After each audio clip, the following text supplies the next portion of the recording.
So we're going to get right into the build of the Team Associated RC10 Semitruck 6x6, and interestingly we're starting with the shocks, which is bag 1.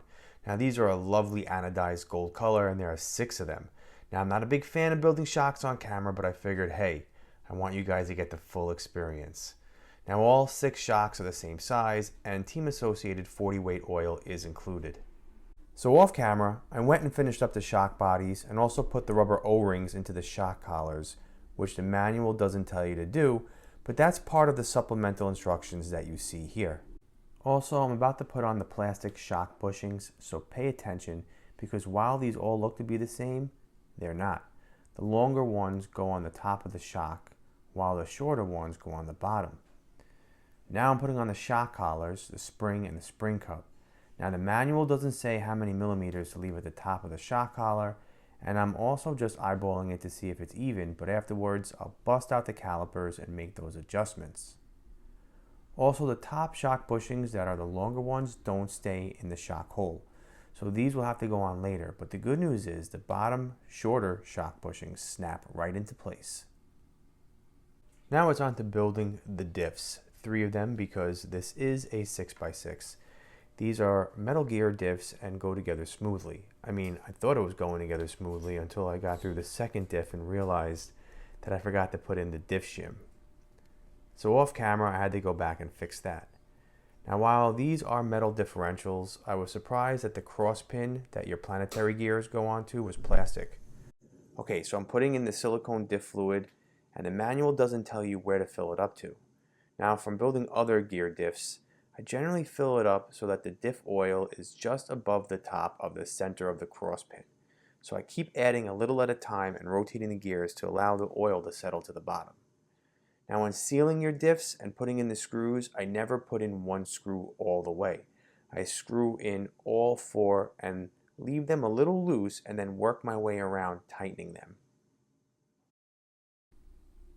So I'm up to bag 2, step 3, and a little confusion. And that's because it clearly says right here in the manual, build 2.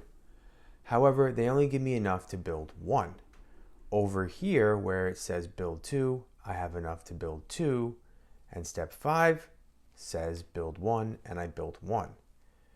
This pinion shaft in step 5 is a little bit shorter than the pinion shaft that's in step 3 where it says to build 2, and at first I just thought maybe they forgot to include a second pinion shaft, the longer one. But then I realized that there wasn't another set of bearings and there wasn't another pinion gear or an input pinion gear. I was like, that can't be coincidental that they forgot to include all these parts. So I just think it's a misprint in the manual and you only needed to build 1 here, and that kind of threw me for a loop. So I'm just going to continue with the build and try to figure this out.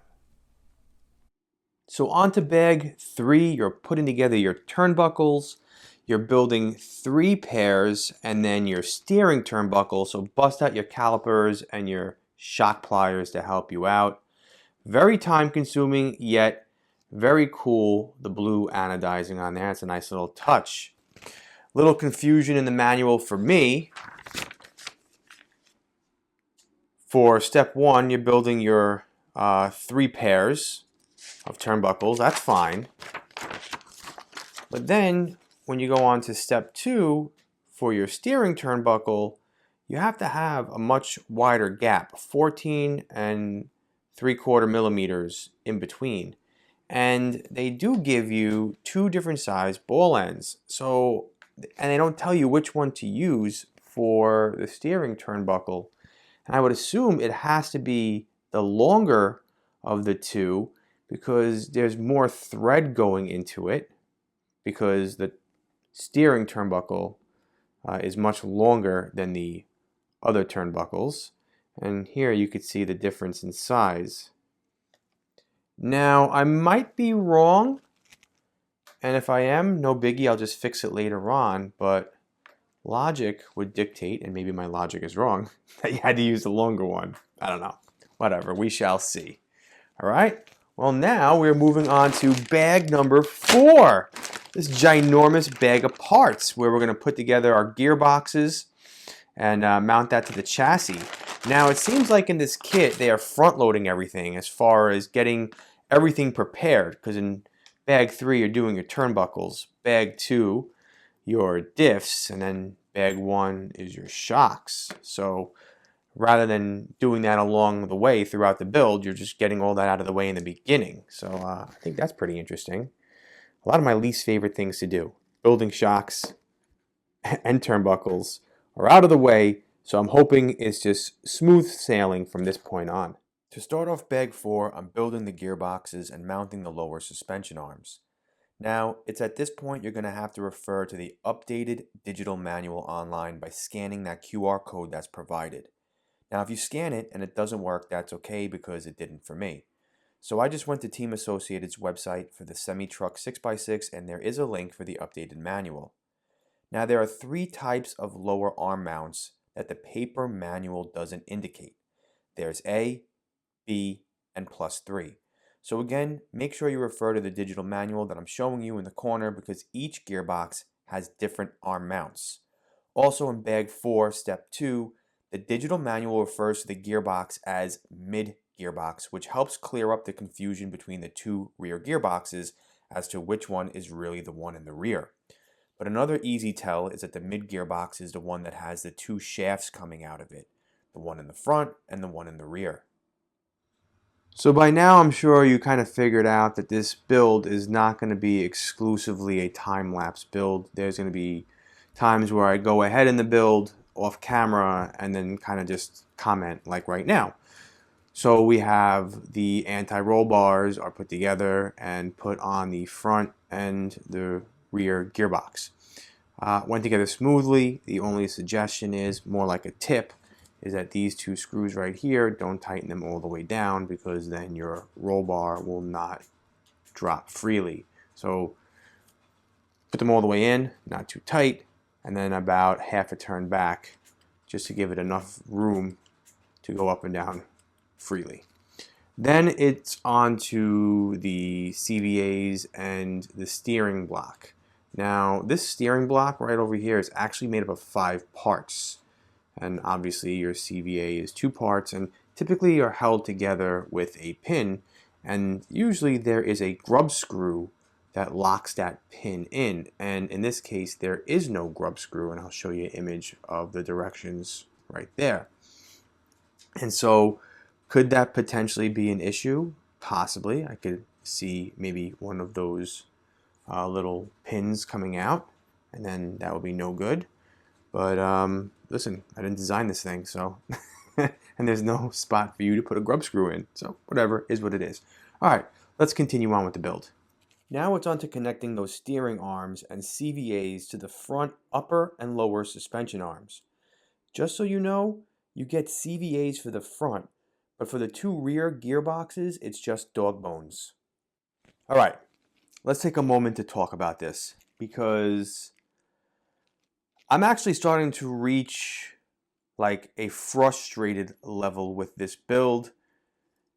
You didn't even see me put the shocks on time lapse, because I paused the camera and I was looking for the right screws for the shocks, because it was saying 3x18, so I went with the 3x18 screws, and the shock was just slipping right off, and I for a moment was having like a brain fart and couldn't figure out what it was.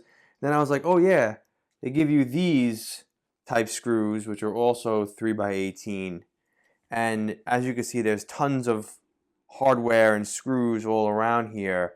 And it's just too many damn different size screws in this build.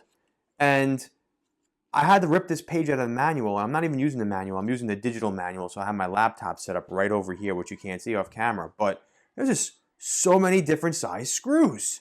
It's ridiculous how many screws there are in this kit, or how many screws there are of all different sizes.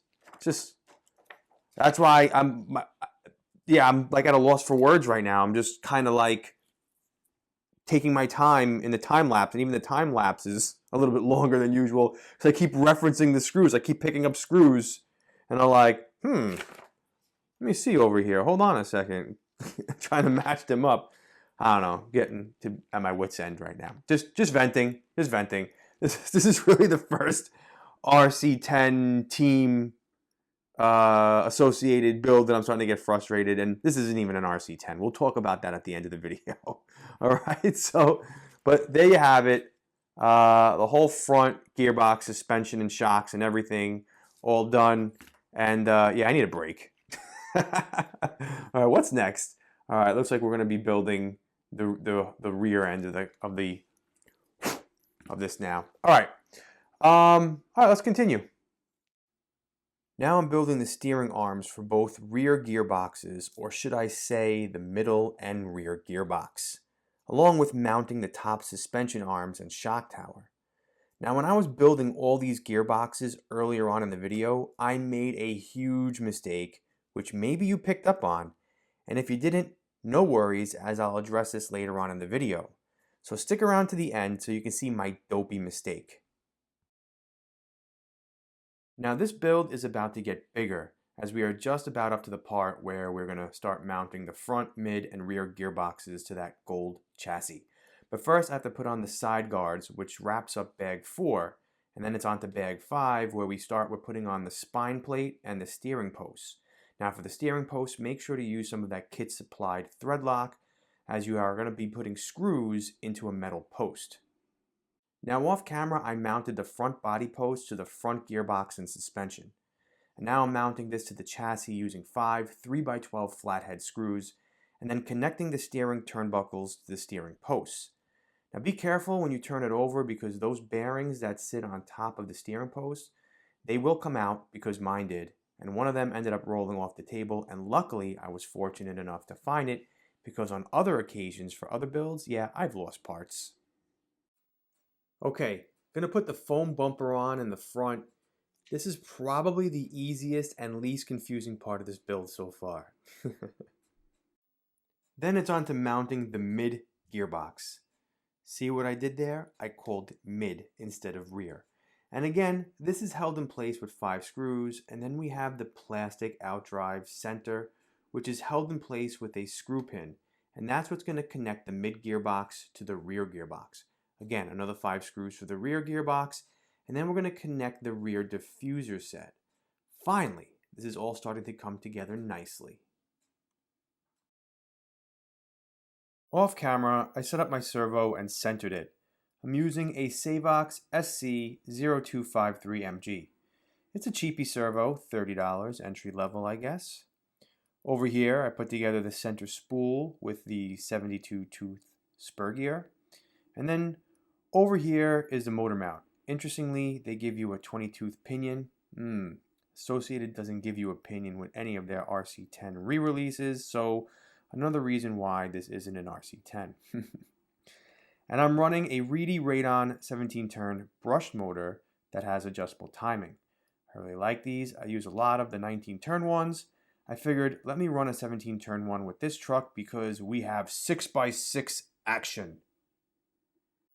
What's nice is I already have my pinion gear meshed with the drive gear, and we're just going to drop this into the center gearbox along with the center spool and seal it up with 6 screws. Now the manual doesn't say anything about grease, but I figured a little wouldn't hurt. Then it's putting the outdrive cups on the center gearbox, one on each side, along with a screw pin to keep it in place. Then I'm going to put the drive shaft in place and secure the center gearbox with 6 3x10mm flathead screws and 2 3x16 flathead screws for a total of 8 screws bolting this to the chassis. So now I'm putting on these top plates, one in the front and 2 in the rear. The ones in the rear are held in place by 6 screws, and I'm just going to have to say this, it's 3 pairs of screws, all different sizes. Sheesh, a lot of screws. And now I'm installing the servo and connecting the steering bridge to the steering posts. We're now hitting the home stretch.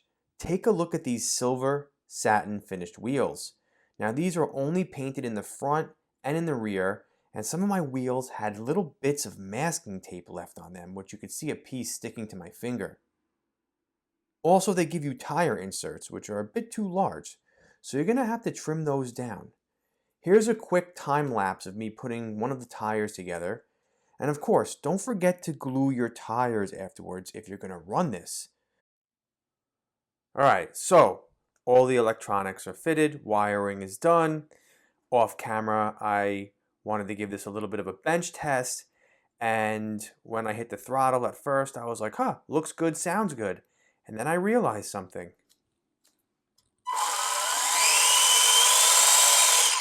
Maybe you can't see it on camera, but I picked up on it. I made a monumental mistake. The wheels are spinning in this direction in the front, and the rear wheels are spinning in this direction in the rear, and they're spinning towards each other. And that's because I never flipped the diff around in the front gearbox. In bag 4, step 1, it says with an exclamation point to build one front, one rear, but it doesn't say to flip the diff. Now I, having done many builds, should have known better, but I'm a very literal person and I followed directions by the book, and I just did what the picture had for both the front and the rear.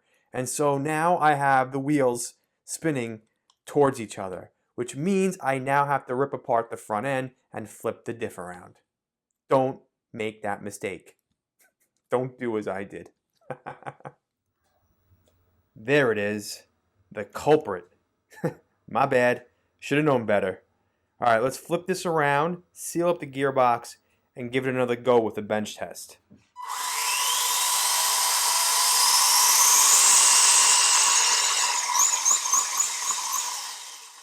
Well, I'm happy to report that that little problem has been resolved. Only took me about 10 minutes to tear apart the front, flip the diff, put it back together, and now all 6 wheels are spinning in the same direction. As far as the steering, full range of motion. However, when I turn it all the way to the right and then to the left, I do hear the servo stressing a little bit, so I'm going to have to adjust the endpoints off camera. As far as this episode, I am not getting this out to run. I just wanted to put it together and give it a bench test and then talk about some issues, that we'll get to in a moment. But as soon as this video is over, I'm going to start with cutting out the body, washing it, getting it prepped for paint, and then painting it and getting the stickers on. And hopefully I'm going to get that all done by the end of today because it's a beautiful 60-degree outside and that's ideal for painting. So as far as this build, I know that there are some things I brought up during the build, and I'm going to reiterate that again. But I think the burning question is that I'm going to start off with, is this actually an RC10? And I'm just going to take this and put it down here so you could see it a little better. My opinion, no, it's not. On paper, it has the name RC10. But if you look at this and paid attention during the build, there's not really anything on here that is RC10 related. The closest thing you have to an RC10 on here as far as parts is the coloring and a gold chassis. There's no 6-gear transmission. There's no stealth transmission. The gold shocks on here are not like the gold shocks on the RC10s. So if you're asking me in my opinion, again, this isn't an RC10. By name it is, but not an RC10. The next thing I wanted to talk about is something that I referenced earlier on in the video, and that's that pesky little pin that I was saying could be an issue when putting together the 2 pieces that make up your CVAs in the front. Check this out. So here's a perfect example of what I was talking about earlier, and the pin for the CVA is out. Now I don't know if that happened during the bench testing or when I took apart the front end just to flip the diff and I took the wheel and tire off and then put it back on, but there it is right there. You could see it. There's no grub screw to hold it in place. There is like a cap or a ring that's blue there that goes over it, but that does manage to slide from side to side, and it is possible that that little pin that holds your CVA together will come out.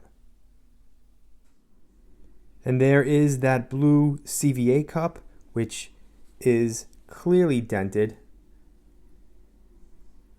See that?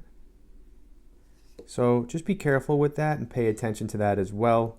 I'm gonna just try to reuse that one And eventually, when they come out with all of the replacement parts, I'll get another one of those. But this one is going to have to do for right now. Also for this build, there are many types of screws and screw sizes. So my recommendation is to rip this page out of the manual and keep it next to you throughout the build for you to reference, because I know I did. You saw it in some of the time-lapse footage of me looking at the screws on here. This became my best friend throughout the build. As far as the manual, make sure you throw this away because it's trash. Use the online digital manual because that has all the updates that you're going to need. However, the good news is that while there are many screws and screw sizes, the main hex driver you're going to be using is a 2mm hex driver. This was about 90% of the build right here. And I'm also using an electric screwdriver. I know some people talk about how you could over torque and strip the plastics when using an electric screwdriver. This one has torque settings on it, so I have it at the lowest, and I've never really had an issue, and you're going to need it because there are a lot of screws for this build. Also for this build, I didn't want to commit to an expensive brushless setup because I don't know how often I'm going to be using this. This is sort of a novelty, a 6x6, so I ended up going with a simple brushed setup, a 17 turn Reedy Radon motor, and a Hobbywing 1060 ESC, and a cheap Savox servo for $30. And again, don't know how often I'm going to use this, but I know for sure that I'm going to get this body painted up and get it out for some action footage to bring you another video. But yeah, I didn't want to throw in a brushless setup that was going to cost me anywhere from $100 to $200 only to use this minimally. Speaking about that, I think this would have been cooler and I would have gotten more use out of a kit like this if it was just a four-wheel drive Euro truck. I mean, I love the Euro truck class that we run on the Fender Bender Speedway, and I think that if this was just a four-wheel drive semi-truck, Euro truck, whatever you want to call it, I would have been able to use this in that race class, and I really think a lot more people would switch over from the Tamiya Euro truck to this. And I don't know if Team Associated's intention was to get into the Euro truck racing class, but I don't think many places are going to allow you to use a 6x6 versus a four-wheel drive. Are they trying to make a whole new genre of race class? I don't know, but I'm really not going to get much use out of this other than running it maybe once or twice and then looking at it on the shelf. So yeah. Again, I think the novelty is going to wear off quick.